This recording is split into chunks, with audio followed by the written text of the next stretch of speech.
दोस्तों, मध्य प्रदेश के Kuno national park में अफ्रीकी देश नामीबिया से चीते को भारत लाया जा रहा है। लेकिन इसी बीच बहुत से लोग ये सोच रहे हैं कि आखिर ऐसी क्या जरूरत थी जो इन चीतों को भारत लाना पड़ रहा है। इसके अलावा अगर चीतों को लाया जा भी रहा है तो इनको मध्य प्रदेश के कूनो नेशनल पार्क में ही क्यों लाया जा रहा है। इस खबर के बाद से इस तरह के बहुत से सवाल लोगों के दिमाग में चल रहे हैं और आज इस वीडियो में हम इन्हीं के बारे में बात करने वाले हैं। नमस्कार दोस्तों, मैं हूं अमित त्रिपाठी और स्वागत है आपका हमारे YouTube चैनल पर। दोस्तों, चीता दुनिया का सबसे तेज भागने वाला जानवर है। इसकी गति 120 किलोमीटर प्रति घंटा तक जा सकती है।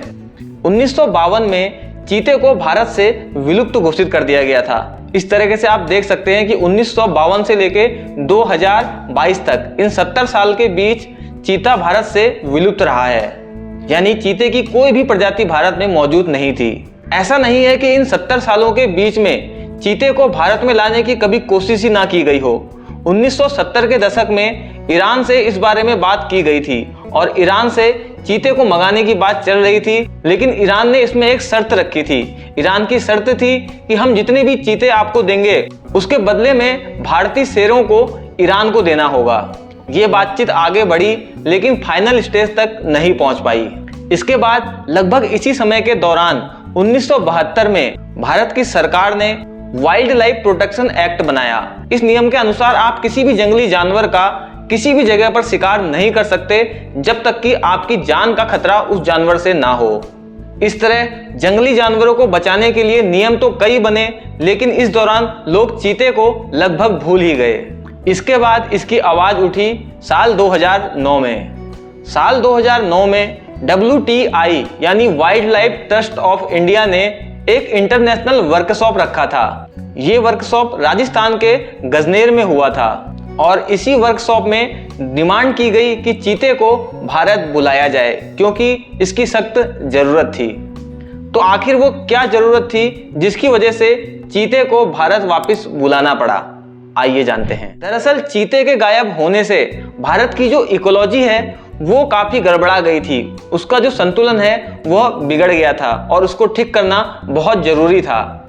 दरअसल चीता अम्ब्रेला प्रजाति का जीव है और अगर आप फूड चेन को देखें तो फूड चेन में इस सबसे ऊपरी लेवल पर आता है। यानी इस फूड चेन में अगर चीता अवेलेबल नहीं होगा तो पूरा इकोसिस्टम गड़बड़ा सकता है। इसके बाद इस बात पर चर्चा शुरू हुई कि इन चीतों को भारत में किन राज्यों पर रखा जा सकता है। इसके बाद 5 राज्य को शॉर्टलिस्ट किया गया और तय किया गया कि इन 5 राज्य में इन चीतों को रखा जाएगा। ये 5 राज्य थे उत्तर प्रदेश, गुजरात, छत्तीसगढ़, मध्य प्रदेश और राजस्थान। इसके बाद में भी इन 5 राज्य में से 10 जगह को चुना गया जहां पर इन चीतों को रखा जा सके और ये चीते आराम से सरवाइव कर सकें। और इसके बाद मध्य प्रदेश के कूनो नेशनल पार्क को चीते के लिए फाइनल प्लेस डिसाइड किया गया।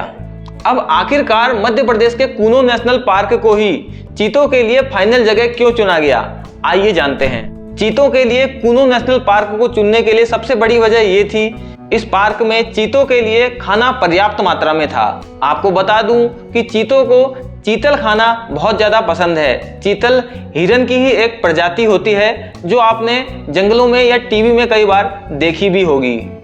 कूनो नेशनल पार्क में चीतल की जो संख्या है वो काफी ज्यादा है, यानी यहाँ पर चीते के लिए जो खाना था वो पर्याप्त था। लेकिन यही एकमात्र कारण नहीं था कि कूनो नेशनल पार्क को चीतों के लिए फाइनल प्लेस चुना गया। इसके अलावा यहाँ का जो मौसम है वो भी चीतों के लिए काफी अनुकूल था। चीतों को ग्रास लैंड यानी कि ऊंची घास वाले जो मैदानी क्षेत्र होते हैं वहां पर रहना बहुत पसंद है और कूनो नेशनल पार्क कुछ ऐसा ही है। इसके अलावा चीते के सर्वाइवल के लिए जरूरी है कि यहाँ पर तापमान बहुत ज्यादा कम ना हो, इसके अलावा बारिश भी बहुत ज्यादा ना होती हो।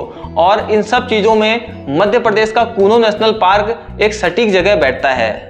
तो दोस्तों चलिए अब आगे देखते हैं कि मध्य प्रदेश के कूनो नेशनल पार्क में आखिर कितने चीतों को लाया जा रहा है। दोस्तों, चीता एक शिकारी जीव है और अगर एक शिकारी जीव जंगल में लाया जा रहा है तो हमें यह देखना पड़ेगा कि उस शिकारी जीव के लिए पर्याप्त शिकार मौजूद है या नहीं और कूनो नेशनल पार्क में शिकार और शिकारी की संख्या को देखकर जो गणित लगाया गया उसके अनुसार यहाँ पर कुल 21 यानी 21 चीतों को लाया जा सकता है और ये 21 चीते आसानी से पूरे आनंद के साथ इस जगह पर सरवाइव कर सकते हैं।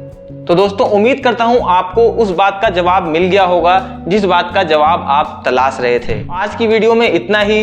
अगर आपने अभी तक चैनल को सब्सक्राइब नहीं किया है तो चैनल को सब्सक्राइब जरूर कर लीजिएगा ताकि ऐसे ही इंफॉर्मेटिव वीडियो आपको लगातार मिलती रहे। जल्द मिलते हैं एक और नई वीडियो के साथ, तब तक के लिए धन्यवाद।